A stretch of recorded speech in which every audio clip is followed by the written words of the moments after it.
హైదరాబాద్ కి అతి చేరువలో బెంగళూరు హైవేలో గజం కేవలం 14,499 రూపాయలకే. నమస్తే, వెల్కమ్ టు మనం టీవీ. నా పేరు వలి. ప్రస్తుతం నాతో పాటు ఉన్నారు కరాటే కళ్యాణి గారు. వారితో మాట్లాడదాం. కళ్యాణి గారు నమస్తే. మేడం నమస్తే అండి. కళ్యాణి గారు, వైసీపీ ఎమ్మెల్సీ దువ్వాడ శ్రీనివాస్ కుటుంబ వ్యవహారం రచ్చరచ్చ అవుతుంది ప్రస్తుతం. వారి ఫ్యామిలీ చాలా ఇబ్బందులు పడుతున్నారు. వాళ్ళ కూతుళ్ళు కూడా, అంటే ఏం చేసింది ఏంటంటే అక్రమ సంబంధం పెట్టుకుని ఫ్యామిలీని పూర్తిగా గాలికి వదిలేశారు. వాళ్ళ కూతుళ్ళు నిన్న వేరే మహిళతో ఉన్న ఇంటి దగ్గరికి పోయి అక్కడ లిటరల్గా ధర్నా చేసిన పరిస్థితి వచ్చింది. కారులో కూర్చొని డోర్ తీయని, డాడీ నువ్వు రావాలి బయటికి, ఇవి ఇంత మాట్లాడినా సరే అక్కడ ఉన్నటువంటి సిబ్బంది ఎవరు స్పందించలేదు. ఆయన కూడా బయటికి రాలేదు. ఇంత జరుగుతుంది. గతంలో చాలా రోజుల నుంచి ఈ వివాదం ఉంది. సో ఇప్పుడు తీవ్ర స్థాయికి, తారాస్థాయికి చేరుకున్న పరిస్థితి మనం చూస్తున్నాం. అంటే 10 మందికి చెప్పాల్సిన వ్యక్తి ఆ పార్టీలో సీనియర్ లీడర్గా ఉన్నాడు, ఎమ్మెల్సీగా ఉన్నారు, మొన్న ఎలక్షన్స్లో కూడా పోటీ చేసిన వ్యక్తి. 10 మందికి చెప్పాల్సిన వ్యక్తి వేరే మహిళతో అక్రమ సంబంధం పెట్టుకుని కుటుంబాన్ని గాలికి వదిలేవంటే ఎట్లా చూస్తారు మేడం దీన్ని? సమాజంలో ఎన్ని రకాల అంటే చెత్త పనులు జరుగుతున్నాయో చూస్తూనే ఉన్నాం. ఎంతమంది ఎలా చెడిపోతున్నారు, ఒక్క రోజుకొక కథనం, రోజుకొక వెరైటీ యాంగిల్స్లో మనం చూస్తున్నాం. ఇది ఎవరు సామాన్య ప్రజలు, సామాన్య మనుషులు ఏదో చేశారంటే పద్ధతిగా ఉంది. ఇతను ఒక ప్రజాప్రతినిధిగా ఉన్నాడు, ఎన్నో సంవత్సరాలుగా సేవలు చేస్తున్నా అంటాడు, హిందూ ధర్మాన్ని నమ్ముతున్నాను అంటాడు. ఆయన గురించి నేను విన్నాను, ఆయన ఇంటర్వ్యూస్ చాలా చూశాను. నేను హిందువుని అంటాడు, పెద్ద బొట్టు పెట్టుకుంటాడు ఆయన. కానీ మరి ఆయన చేసే ఈ పద్ధతి అయితే ఒక విధంగా చెప్పాలంటే అది కరెక్ట్ కాదు. ఆయన సహజీవనం అన్నది సుప్రీంకోర్టే ఇచ్చింది, నేను చేస్తా నా ఇష్టం అంటే దానికి లీగల్గా నువ్వు విడాకులు తీసుకో, లేకపోతే నీకు నాకు పొంతన కుదరట్లేదు. ఆయన చెప్పిన ఇంటర్వ్యూలోనే ఉన్నాయి అవి. నాకు ఆవిడికి కంపాటబిలిటీ లేదు, సో మేము దూరం అయిపోయాం చాలా రోజులుగా అన్నారు. ఓకే, మీరు అలాంటప్పుడు లీగల్గా ఎందుకు తీసుకోలేదు డైవోర్స్ లీగల్గా తీసేసుకొని అప్పుడు మీకు నచ్చిన విధంగా మీరు ఎలా అయినా జీవించవచ్చు కదా. అది మీకు ఎక్కడైనా మీకున్న ఫ్రీడమ్, చట్టబద్ధంగా ఏదైతే ప్రాసెస్ ఉంటుందో అది. మీరు వైఫ్ 2 పిల్లలు ఉన్నప్పుడు, మీరు సమాజంలో ఒక పేరు ప్రఖ్యాతులు ఉన్న వ్యక్తి అయినప్పుడు మీ తాలూకా ఇంపాక్ట్ ప్రతి ఫ్యామిలీ మీద పడుతుందని నేను చెప్పకపోయినా కొన్ని ఫ్యామిలీస్ మీద పడుతుందిగా. మా ఎమ్మెల్యేగా కంటెస్ట్ చేసిన మా కంటెస్టెడ్ ఎమ్మెల్యే గారు, ఇప్పుడు ఎమ్మెల్సీ గారు, ఆయన లైఫ్ని ఆయన ఇప్పుడు ఎవరికైనా మీరు చెప్పడానికి వెళ్తే మీ మాట ఎవరు వింటాడు? మీరు చూసుకొని మీకే. ఆయన ఎమ్మెల్సీగా ఉన్నప్పుడు అక్కడ పార్టీలో పెద్ద దిక్కు ఉన్నప్పుడు ఎన్నో కుటుంబాలు వచ్చి వాళ్ళని కలుస్తారు. ఇప్పుడు వారి సతీమణిని కలిసేవంట, ఈ సమస్య ఉంది, ఈ సమస్య ఉందని. ఇప్పుడు వీళ్ళకే ఈ సమస్య వస్తే ఇంకెవరు వస్తారు? అదే అంటున్నా నేను. ఈయన దగ్గరకు వచ్చి కలిసి గోడు వెళ్ళవేసుకునేవాళ్ళు ఇప్పుడు ఆయన్నే అంటారు కదా. అవతల వ్యక్తి ఒక వర్గం వీళ్ళకి సపోర్ట్ ఉంటే ఇంకో వర్గం నువ్వు నీ భార్య కొట్టుకుంటున్నారు, నాకు నువ్వేం చెప్తావా అనే అవకాశం లేదంటారా? ఉంది కదా. ఇప్పుడు ఆయన పరువు ఎక్కడుంది? ఆయన పరువే పోయింది. సో ఆయన పరువు కాపాడుకోవాలి అంటే ఫస్ట్ ఆయన ఏం చేయాలి? లీగల్గా డివోర్స్ తీసుకోవాలి. నువ్వు నాకు సెట్ కాలేదు, నా భార్య, నా కూతురికి పెళ్ళి అయిపోయింది, నా రెండో కూతురు బాధ్యత నాదే అని అతనే చెప్పాడు. సో ఆ అమ్మాయికి పెళ్ళయ్యే వరకు తండ్రిగా మీరు ఖచ్చితంగా బయోలాజికల్ ఫాదర్ కాబట్టి ఖచ్చితంగా మీరు ఆ పాపకి పెళ్లి చేసి తర్వాత మీ దారి నీది అని చెప్పి వెళ్ళిపోవాలి. అంతేగాని ఆ పిల్ల ఇంకా పెళ్లికి ఎదిగుంది, ఆడపిల్ల ఉంది, ఇంట్లో 2 ఆడపిల్లలు ఉన్నారు, మనకంటూ ఆడపిల్ల అంటే చాలా జాగ్రత్తగా చూడాలి. సమాజంలో ఎలా ఉన్నాయి రోజులు, అలాంటిది ఒక ప్రజాప్రతినిధిగా ఉన్న మీరు ఇలాంటివి చేయడం అయితే హర్షణీయం కాదు. సమాజానికి ఏమిస్తారు మీరు? సభ్య సమాజానికి ఏమిస్తాం మెసేజ్ అన్నట్టుగా ఇలాంటివన్నీ మన ఇంట్లో పెట్టుకొని మనమేమో ఇంత బురదేస్తాము, మనం ఇన్ని మాట్లాడతాము, మనం చేసేస్తూ ఉంటాము. చెప్పేవన్నీ శ్రీరంగ నీతులు ఇంకేదో అంటారు. అట్లా ఉంది పరిస్థితి. అంటే పిల్లల్ని మీరు పెంచాల్సిన విధంగా పెంచాలన్నప్పుడు ఆ ఆడపిల్లల మనస్తత్వం గాయపడదా? మీ ఆడపిల్లలు బాధపడరా? నా తండ్రి అని ఎంత చిన్నప్పుడు మీ గుండెల మీద ఆడుకున్న పిల్లలు కాదా వాళ్ళు? మీ గుండెల మీద తన్నించుకొని మీరు ఆడిపించుకుని పెంచుకున్న పిల్లల్ని, 2 పిల్లలు మనసు బాధపడితే మీరు కరగలేదంటే బయట వచ్చి పిల్లలు నిలబడితే మీరేం చేస్తున్నారు? కనీసం ఒక ఫోన్కో ఒక మెసేజ్కో రెస్పాండ్ అయ్యి అమ్మా నేను వస్తాను మీరు వెళ్ళండి, లేకపోతే ఇక్కడ నుంచి వెళ్ళండి, కనీసం ఏదో చెప్పాలి కదా. ఆ పిల్లలు రాత్రి 1 గంట వరకు ఉన్నామని చెప్తున్నారు. 1 గంట వరకు అక్కడ ధర్నాలాగే కూర్చున్నారు. ధర్నా చేసినా చెప్పాను లిటరల్లీ చదువుకున్నాడు కాబట్టి గట్టిగా గిరుపులు ఉండకపోవచ్చు. ఎందుకంటే కొంచెం సంస్కారం ఉంది కాబట్టి. తల్లి బాధపడుతుంది, పిల్లలు బాధపడుతున్నారు. భార్యను బాధ పెట్టిన వాడు హిందూ ధర్మాన్ని మాట్లాడే భార్యను బాధ పెడితే నీకేం మంచి జరుగుద్ది? ఆమెని ఏదో ఒక విధంగా మీకు కుదరలేదన్నప్పుడు కోర్ట్స్ ఉన్నాయి, లాయర్లు ఉన్నారు, పెద్ద మనుషులు ఉంటారు ఊళ్ళో. నువ్వే పెద్ద మనిషిగా ఉంటావు, ఆయన పెద్ద ఆయన కదా, ఆయన అందరికీ తగులు తీరుస్తారు. మీ తగుని ఇంకో తగు దగ్గర తీసుకెళ్ళచ్చు కదా. అక్కడ ఉన్నారు అచ్చెన్నాయుడు గారు, ఆయన పెద్ద మనుషులు ఉన్నారు అలాంటి వాళ్ళందరి దగ్గర తీసుకెళ్లి పెడితే గతంలో ఆ పార్టీకి సంబంధించిన పెద్దలు కూడా సయ్యద్దు కుదిర్చే ప్రయత్నం చేశారు, ఇది కరెక్ట్ కాదు, నీ నడవడిక మార్చుకో, నీ ప్రవర్తన మార్చుకో అని చెప్పినా గానీ వినని పరిస్థితి. యాక్చువల్ గా మొన్న 175 స్థానాలకి వైసీపీ అనర్హత వేట వేయాలి సార్ ఇలాంటి వాళ్ళ మీద. మేడం అభ్యర్థులను ప్రకటించే సమయంలో మూలపేట పోర్టు శంకుస్థాపనకి జగన్మోహన్ రెడ్డి గారు వచ్చినప్పుడు మొదటి అభ్యర్థిగా ఈయన్ని ప్రకటించారు, దువ్వాడ శ్రీను గారిని.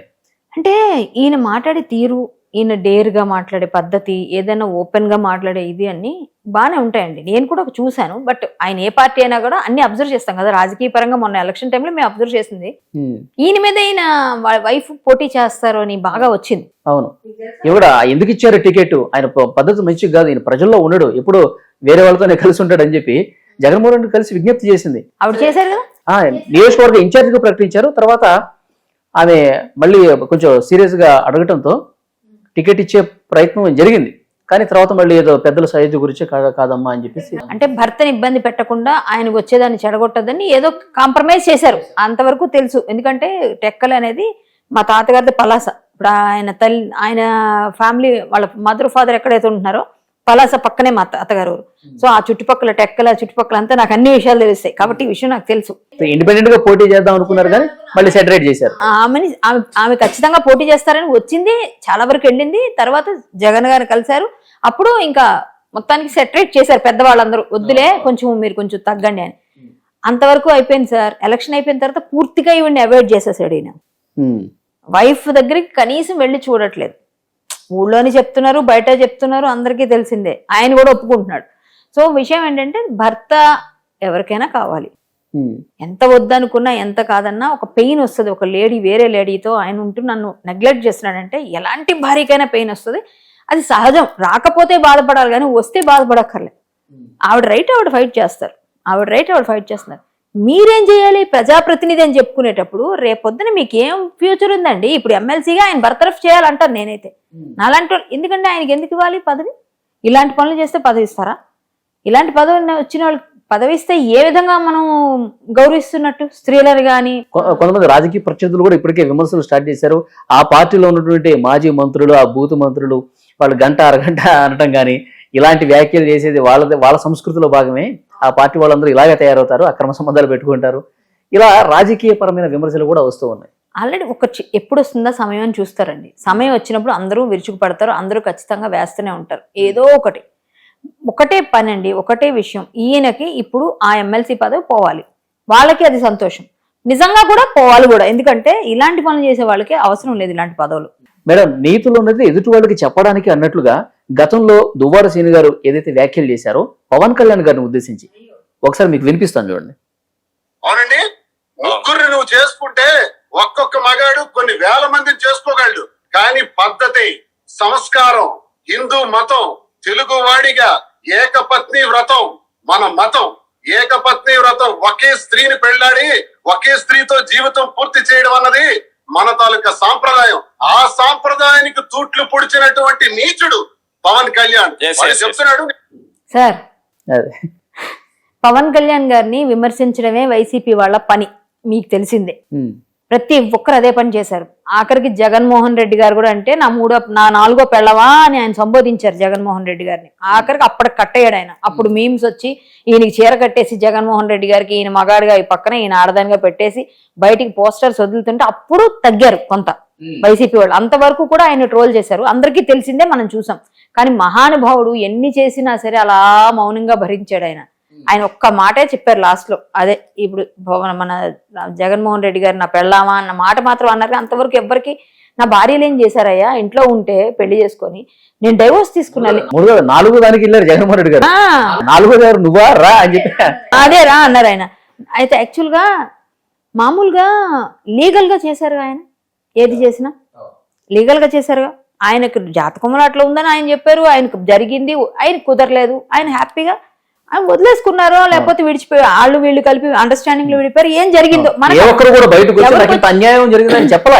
ఇప్పటికీ ఎవరు మాట్లాడలేదు. ఆయన లీగల్ గా విడిచిపెట్టారు, డైవోర్స్ తీసుకున్నారు, మళ్ళీ పెళ్లి చేసుకున్నారేమో.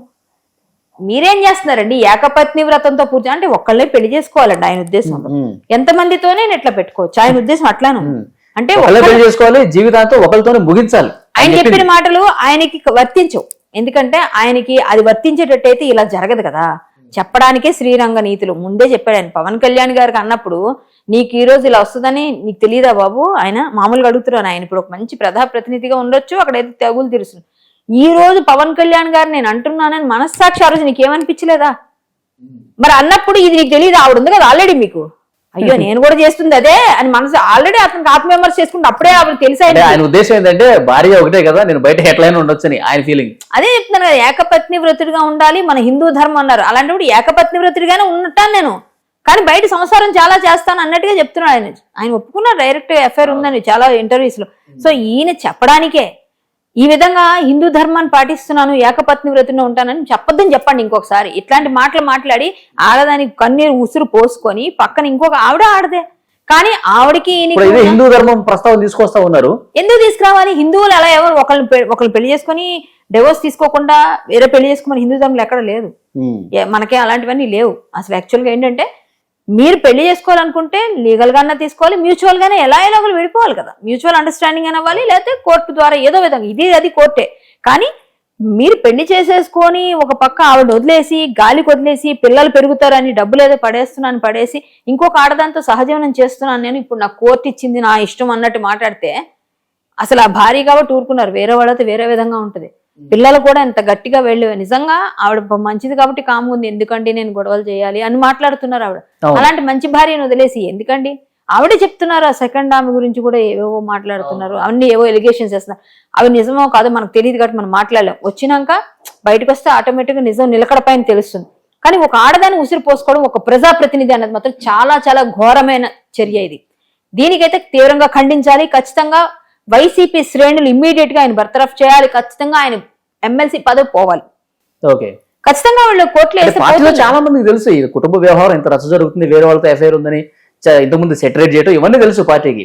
కానీ ఎందుకు మిన్నకొండిపోయారు? పార్టీ కొంత క్రమశిక్షణగా ఇది వాళ్ళ పర్సనల్ విషయం కదా అని చెప్పి వదిలేసిందా? ఎందుకంటే గౌరవంగా ప్రజాప్రతినిధిగా ఉన్న వ్యక్తి, ఒక పార్టీలో కీలక బాధ్యతలో ఉన్న వ్యక్తి ఇలా ఉండాలని చెప్పి చెప్పాల్సిన బాధ్యత జగన్మోహన్ రెడ్డి గారికి కూడా ఉంది. కానీ సార్ ఇప్పుడు చాలా మంది వైసీపీ వాళ్ళు చాలా చాలా ఆడియోస్ చాలా చాలా మనం చూసాం, మనకు తెలుసు. మీరు నాకన్నా ఎక్కువ మీరు చూసుంటారు. ఆ పార్టీలోనే కొంతమంది అలా ఉన్నారు. కానీ పార్టీలో ఉండి బయట చిన్న చిన్న మేము చిలక్కొట్లు కొడుతున్నాం అన్నట్టు మాట్లాడితే అది వేరు. వాళ్ళు ఏదని చేసుకున్నారో మనం చూసాము. మనం మాట్లాడితే ఏదో వాళ్ళ కర్మలే, వాళ్ళు చెత్త వేధవులని తిట్టేశారు, వదిలేశారు అందరినీ. ఈయన భార్యతోనే ఇలా ప్రవర్తించడం అనేది చాలా ఘోరం. వాళ్ళ భార్యతో ఉండి ఏం చేశారు, ఇట్లా వేరే వాళ్ళతో కాపురం పెట్టారు అన్నది మనం అనలేం.